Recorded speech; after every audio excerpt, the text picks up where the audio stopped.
السلام علیکم ورحمۃ اللہ وبرکاتہ. معزز سامعین، آج کل ایک امیج بہت تیزی سے پھیل رہا ہے واٹس ایپ کے ذریعے اور سوشل میڈیا کے ذریعے کہ اگر نبی کریم صلی اللہ تعالی علیہ وسلم نور ہوتے تو خاندان نہ ہوتا.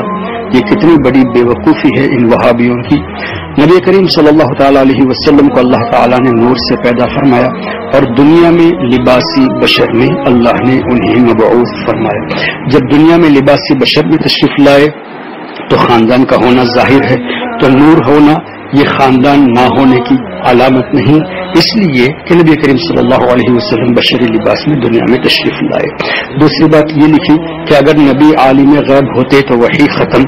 یہ بھی بے وقوفی ہے، جہالت ہے. ہمارا عقیدہ یہ ہے کہ اللہ نے نبی کریم صلی اللہ علیہ وسلم کو غیب عطا فرمایا اور اللہ نے وحی کے ذریعے بھی حضور کو غیب عطا فرمایا. تو غیب نہ ہونا اس بات کی دلیل نہیں کہ وحی ختم ہو گئی، اس لیے کہ ہمارا عقیدہ تو یہی ہے کہ اللہ کی عطا سے جانتے ہیں. یہاں بھی وہابیوں کی بے وقوفی ظاہر ہے. اور تیسری بات یہ لکھی کہ اگر نبی کریم صلی اللہ تعالی علیہ وسلم مختار کل ہوتے تو شفاعت ختم ہو جاتی. یہ بھی ان کی کتنی بڑی جہالت ہے. اللہ تبارک و تعالی نے مختار کل نبی کریم صلی اللہ علیہ وسلم کو بنایا، تبھی تو شفاعت کبریٰ سے نوازا. اور اللہ تعالیٰ اپنے حبیب صلی اللہ علیہ وسلم کی رضا چاہتا ہے، جیسا کہ قرآن کریم میں اللہ نے فرمایا وَلَسَوْفَ يُعْطِيكَ رَبُّكَ فَتَرْضَىٰ. اے حبیب صلی اللہ علیہ وسلم، ہم آپ کو اتنا دیں گے کہ آپ راضی ہو جائیں گے. اور اللہ کے رسول صلی اللہ علیہ وسلم نے اس آیت کے نازل ہونے کے بعد فرمایا کہ میں اس وقت تک اللہ سے راضی ہونے کا اعلان نہیں کروں گا جب تک میرا ہر امتی جہنم سے آزاد ہو کر جنت میں نہ چلا جائے. تو اس طرح کا کہنا، اس طرح کا فرمانا نبی کریم صلی اللہ علیہ وسلم کا، یہ اللہ کی محبوبیت کی دلیل ہے اور مختار ہونے کی دلیل ہے. تو شفاعت کا ہونا ہی مختار کل ہونے کی دلیل ہے. لیکن وہابی جیسا کہ بے وقوف ہے، وہ بے وقوف کا بے وقوف ہی رہے گا. اور آخر میں انہوں نے یہ لکھا ہے کہ اگر غور سے پڑھے تو یہ بدعات نہیں ہوتی. تو ہمارا جواب یہ ہے کہ اگر تم غور سے پڑھو تو تم بے وقوف کبھی نہ کہلاتے. اس لیے تمہارے لیے ضروری ہے کہ تم ان چیزوں کو غور سے پڑھو اور سمجھنے کی کوشش کرو. قرآن اور حدیث کو مسکوٹ کرو گے تو یہی نتیجہ نکلے گا کہ وہابی بولتا ہے مگر سمجھتا نہیں. اور ایک اور بات اس نے یہ لکھی تھی کہ نبی کریم صلی اللہ تعالی علیہ وسلم حاضر و ناظر ہوتے تو ہجرت نہ ہوتی. یہ بھی کتنی بڑی جہالت ہے. ہجرت کا ہونا کیا یہ حاضر و ناظر نہ ہونے کی دلیل ہے؟ اللہ اکبر. اس سے کہاں یہ ثابت ہوتا ہے کہ حاضر و ناظر نہیں ہے.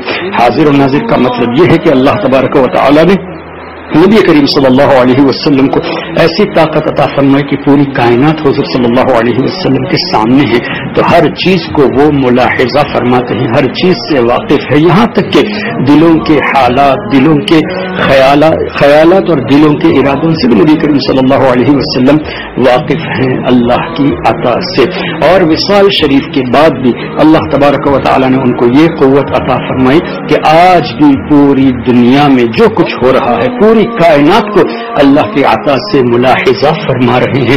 تو ہجرت کا ہونا یہ حاضر و ناظر نہ ہونے کی کوئی دلیل نہیں، بس ثابت ہوا کہ وہابی بولتا ہے مگر سمجھتا نہیں. اللہ تعالی ہم سنیوں کو ایسے شریر لوگوں سے محفوظ فرمائے. آمین.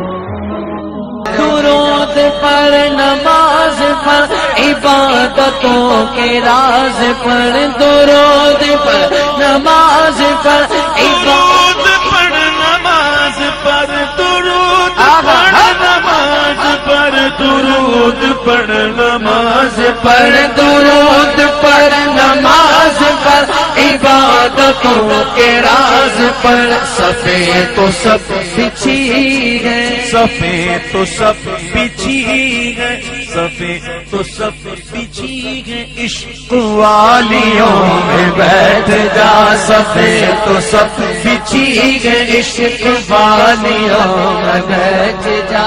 منافقوں کو چھوڑ کر، منافقوں کو چھوڑ کر، وہابیوں کو چھوڑ کر، وہابیوں کو چھوڑ کر، بریلویوں میں بیٹھ جا. منافقوں کو چھوڑ کر بریلویوں میں بیٹھ جا.